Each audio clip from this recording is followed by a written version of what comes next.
माँ का दिल। श्रीरामपुर नाम के गांव में मोहन नाम का एक व्यक्ति रहता था। वो दूसरों के खेतों में काम करके अपने घर का गुजारा करता था। उसके परिवार में उसकी पत्नी शीला और उसका बेटा राजू रहा करते थे। वे लोग गरीब जरूर थे, लेकिन अपनी जिंदगी में बहुत खुश थे। हमेशा मेहनत करते और अपना पेट पालते थे। अरे शीला, चलो जल्दी खाना दो, मुझे कल सुबह जल्दी काम पर जाना है। हाँ जी, बस 5 मिनट और। कुछ देर बाद शीला खाना लेकर आती है और सब खाना खाकर सो जाते हैं। अजी, कल आपको इतने जल्दी क्यों जाना है? अरे भाग्यवान, कल खेतों में बहुत सारा काम है, इसलिए थोड़ा जल्दी जाऊंगा। ठीक है। अब बातें बंद करो और तुम भी सो जाओ। हम्म। अगले दिन मोहन सूरज निकलने से पहले ही खेत में जाता है और काम करने लगता है। काम करते करते शाम हो जाती है और अंधेरा पड़ जाता है। मोहन खेत से निकल ही रहा था कि तभी उसका पाँव एक सांप पर गिर गया। उस सांप ने मोहन को काट लिया। मोहन जोर जोर से चिल्लाने लगा। शाम हो जाने की वजह से सब लोग अपने खेतों में से घर गए थे और मोहन के चिल्लाने की आवाज किसी ने नहीं सुनी। कुछ देर बाद मोहन बेहोश होकर जमीन पर गिर गया। अगले दिन गांव के कुछ लोग खेत में आए और उन्होंने देखा कि मोहन बेहोशी की हालत में खेत में पड़ा है। चलो जाकर देखते हैं। गांव वाले मोहन के पास जाते हैं। अरे मोहन भाई, उठो, क्या हुआ है तुम्हें?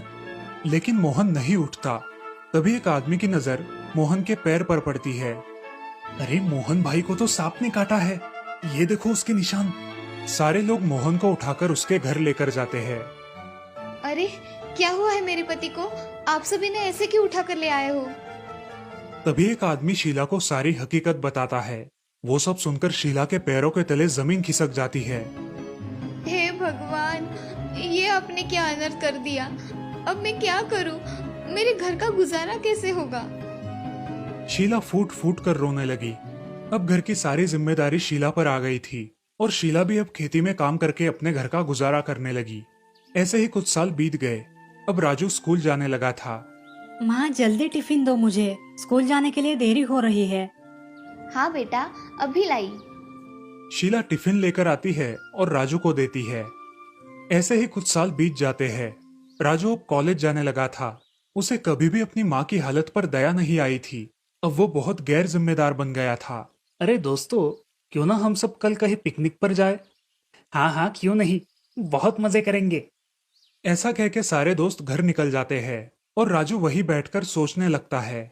मैंने सबको पिकनिक के लिए हाँ तो बोल दिया, मगर मैं पिकनिक के लिए पैसे कहाँ से लाऊं?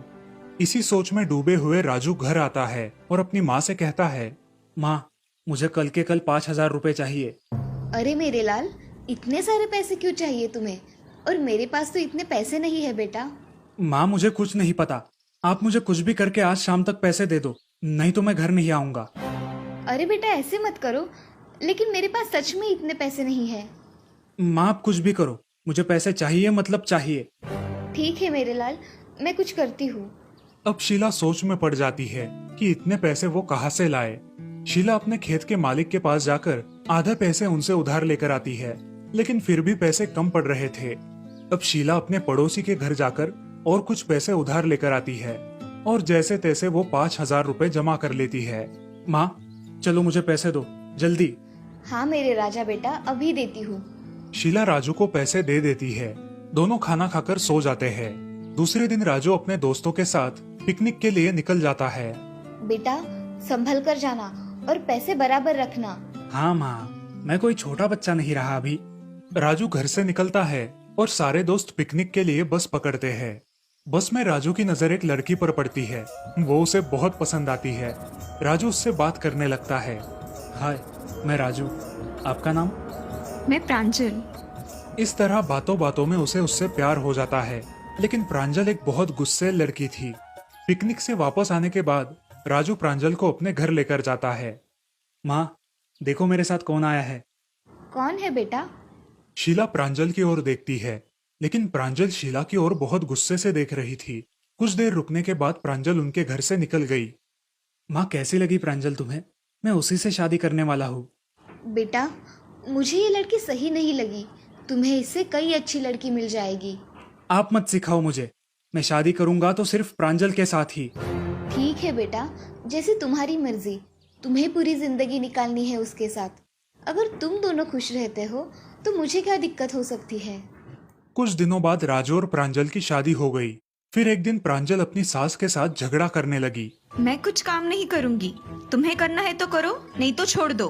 अरे बेटी, पर मेरे जाने के बाद ये सब तुम्हें ही तो करना है ना। तभी का तभी देखा जाएगा, आप मुझे मत सिखाओ।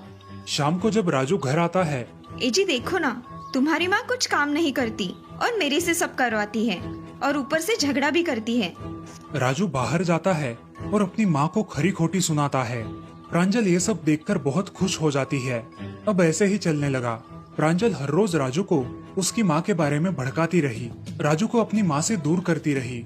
ऐसे ही एक दिन उसने अपने खुद के हाथ थोड़े जला लिए और शाम को जब राजू घर आया, ए जी देखो, आज आपकी माँ ने क्या किया।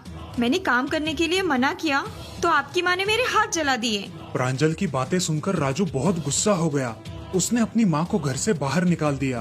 अरे बेटा, मैंने किया क्या है जो तुम मुझे घर के बाहर निकाल रहे हो? और मैं इस उम्र में कहाँ जाऊँ बेटा? जरा अपनी बूढ़ी माँ के बारे में तो सोचो। ऐसा मत करो बेटा। ये रोना धोना बंद करो और निकलो मेरे घर से। बेचारी शीला अपना सामान लेकर घर से बाहर निकलती है। वो पास ही के एक मंदिर में रहने लगती है। ऐसे ही कुछ दिन बीत जाते हैं। एक दिन अचानक राजू के सीने में दर्द होने लगता है।